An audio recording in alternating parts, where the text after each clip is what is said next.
জয় গুরু। আজকের আলোচ্য বিষয় যে একটি প্রশ্ন নিয়ে, যে আমরা কি কাজ করব নাকি কাজ করব না, আর যদি আদৌ করতে হয় কি ধরনের কাজ করব।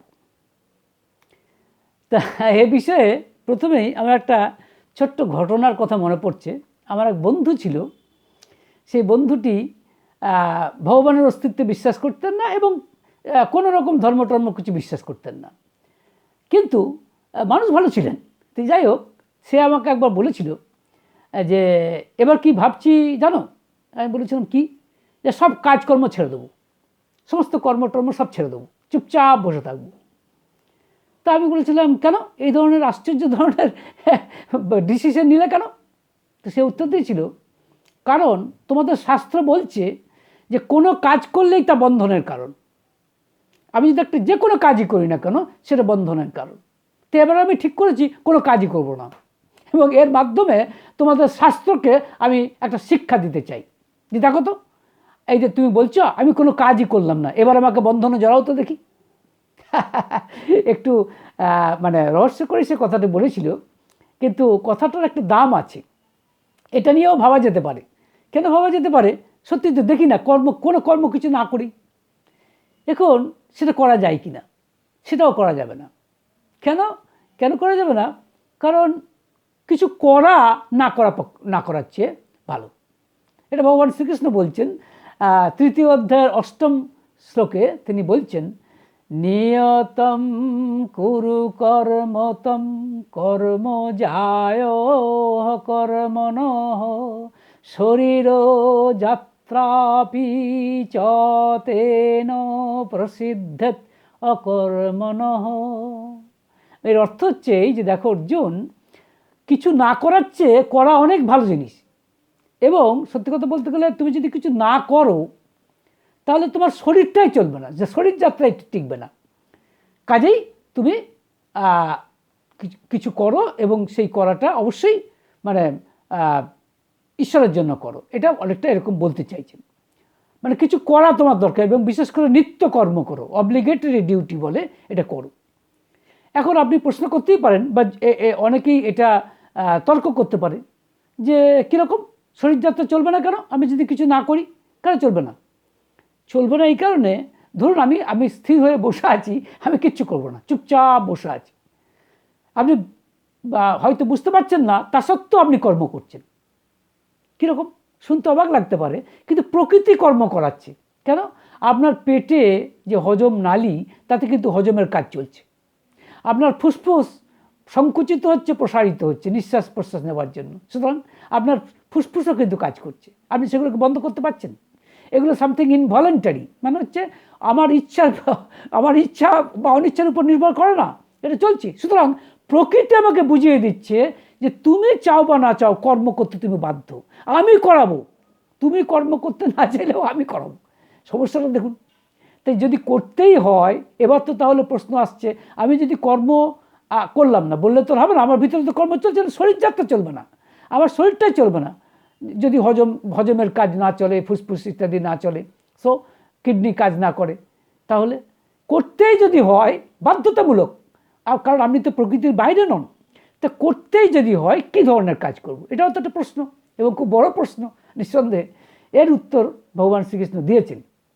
ভগবান শ্রীকৃষ্ণ বলছেন আরেকটি, ওই 9 শ্লোকে তিনি বলছেন, যজ্ঞার্থাৎ কর্মণ অন্যত্র লোকোয়ম কর্ম বন্ধন তদর্থম কর্ম কন্তেয় মুক্ত সঙ্গ সমাচর। এর অর্থ হচ্ছে যে তার জন্য, যজ্ঞের জন্য, যজ্ঞ বলতে ভগবানের জন্য যে কাজ করা যায়, ঈশ্বরের জন্য যে কাজ করা যায়, সেই কাজ বন্ধনের কারণ হয় না। আর এছাড়া যে কাজই তুমি করতে যাও সেটা বন্ধনের কারণ হয়। তাই তুমি তার জন্য, অর্থাৎ ঈশ্বরের জন্য কাজ করো। এই উপদেশ দিচ্ছেন ভগবান শ্রীকৃষ্ণ। এই প্রসঙ্গে শ্রী শ্রী ঠাকুর অনুকূলচন্দ্রের কথাগুলিও আমার মনে পড়ে যাচ্ছে। তিনি সারা জীবনে একটিমাত্র বই লিখেছেন, বইটি আকারে ক্ষুদ্র কিন্তু তাৎপর্যে সুমহান।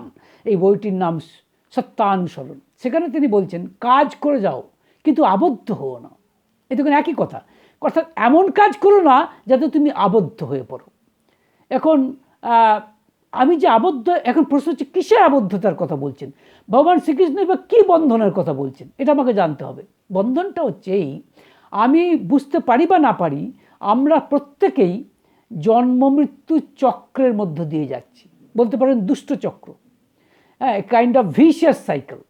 জন্ম মৃত্যুর চক্রের মধ্যে দিয়ে যাচ্ছি, কারণ আমি মনে করছি আমি মারা যাওয়ার পর আমি বেঁচে গেলাম, না, আবার আমাকে জন্মাতে হবে। এটা আর কেউ না, স্বয়ং ভগবান শ্রীকৃষ্ণ বলছেন 27 নম্বর শ্লোকে 2য় অধ্যায়ের তিনি বলছেন, জাতস্য হি ধ্রুব মৃত্যুর ধ্রুবম জন্ম মৃতস্য চ তস্মাদ অপরিহার্যে অর্থে নতম শোচিতম অর্হসি। এর অর্থ হচ্ছে যে জন্মেছে অর্জুন তার মৃত্যু অবধারিত, এটা আমরাও জানি। মাইকেল মধুসূদন দত্ত বলেছেন, জন্মিলে মরিতে হবে, অমরকে কোথা রবে, চিরস্থির কবে নীর হাইরে জীবন নদে। ঠিক কথাই, কিন্তু নতুন কথা যেটি বলছেন ভগবান শ্রীকৃষ্ণ, যে যারা মারা গেল অর্জুন, তাদের আবার পুনরায় জন্মটাও কিন্তু সুনিশ্চিত, ধ্রুব, একেবারে অবধারিত। তাহলে আমরা একটা জন্ম মৃত্যুর চক্রে ঘুরছি। এখন প্রশ্ন হচ্ছে, এই জন্ম মৃত্যুর চক্রে ঘোরাটাই হচ্ছে বন্ধন।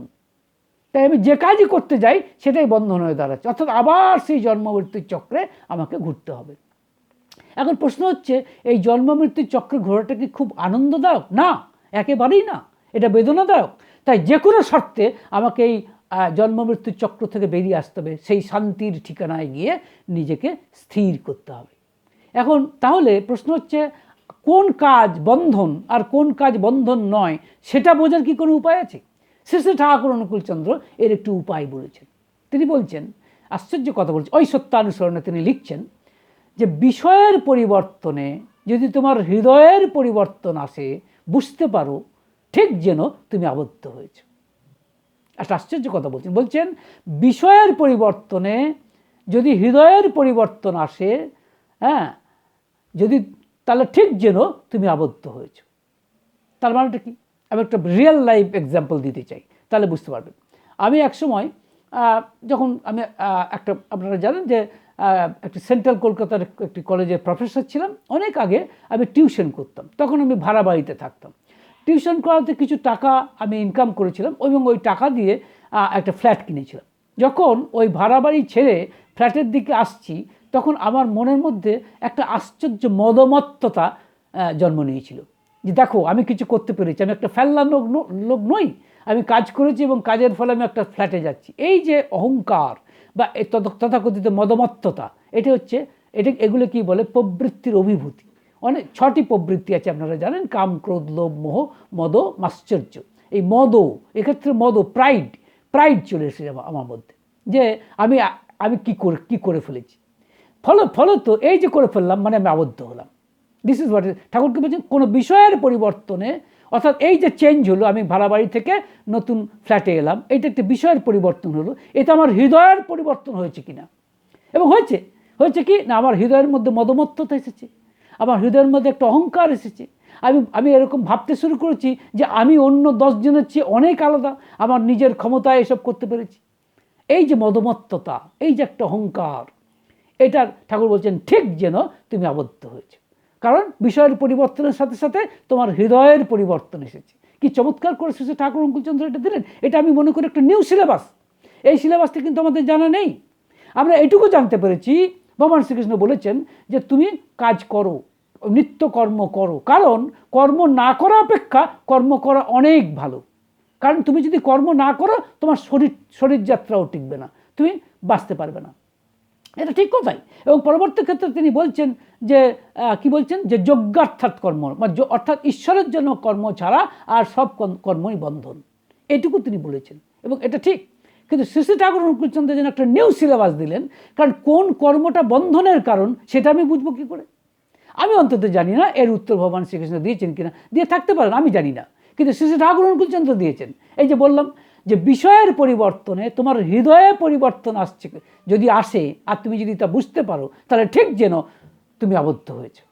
এটা আশ্চর্য। অনেক সময় আমরা বুঝতে পারি, অনেক সময় পারি, সেই মুহূর্তে আমি জানতে পারিনি, কিন্তু এখন সময়ের পরিবর্তনে বলতে পারেন অনেক দর্শন পরিবর্তন হয়েছে। এখন বুঝতে পেরেছি শ্রী শ্রী ঠাকুর অনুকূলচন্দ্র যে কথাটি বলেছিলেন তার যে অন্তর্নিহিত সত্য সেটাকে অনুভব করতে পেরেছি, অন্তত খানিকটা অন্তত পেরেছি।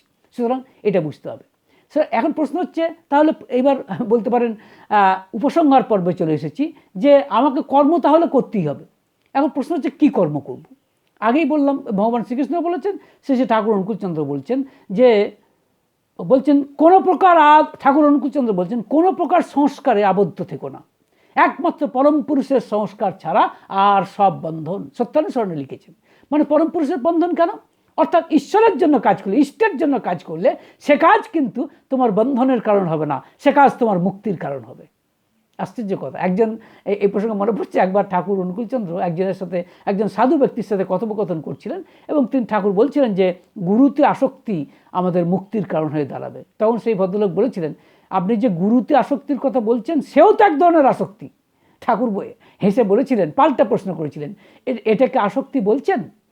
যদি এটা আসক্তি হয় তবে এটাই সব আসক্তি থেকে মুক্তির কারণ।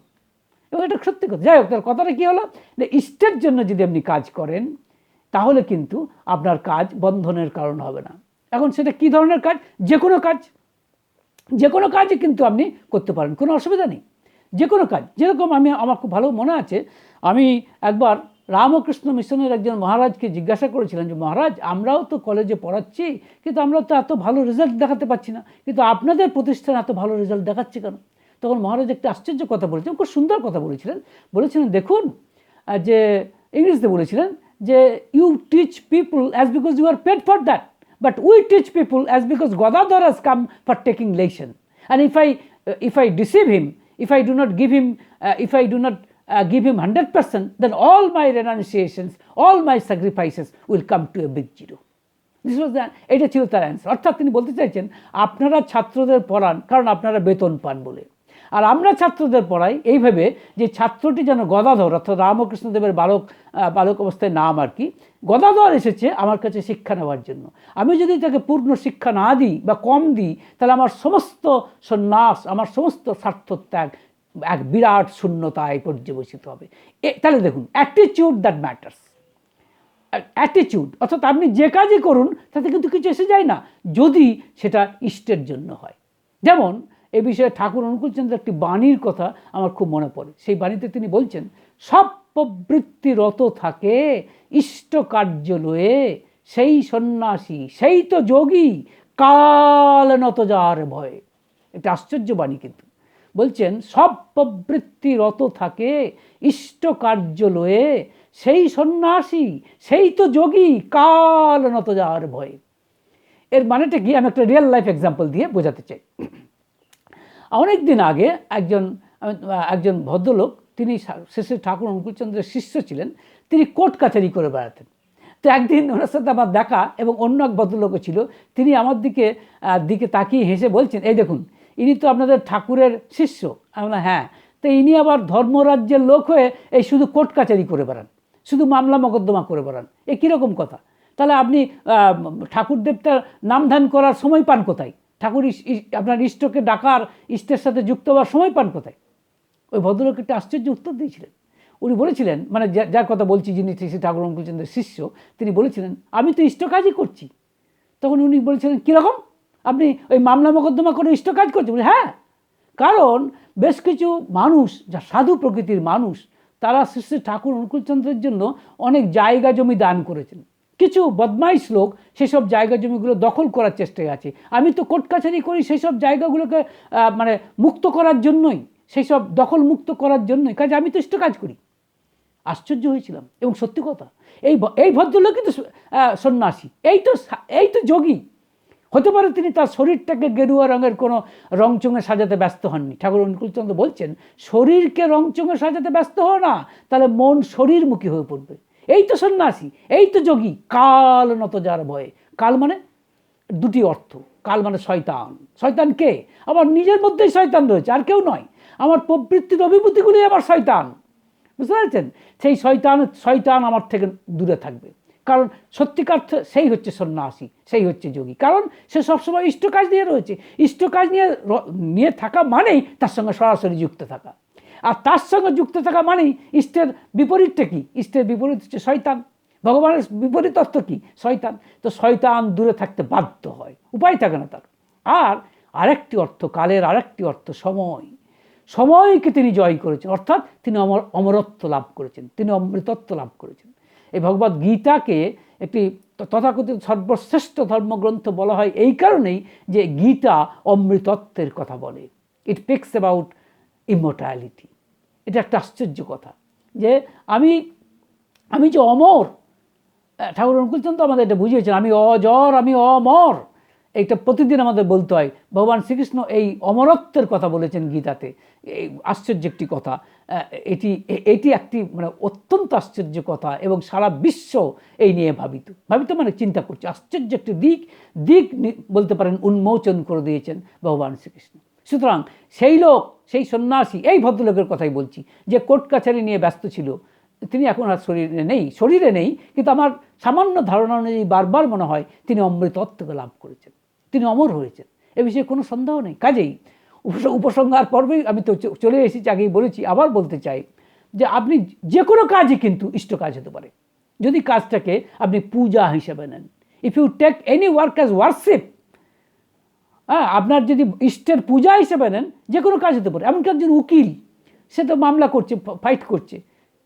আমরা সাধারণত উকিল সম্পর্কে বলি যে তারা কেবল মিথ্যার উপর বেসাতি করে কাজ করে, তারা যে কাজগুলো করে ভালো কাজ করে, এরকম আমরা বলে থাকি না।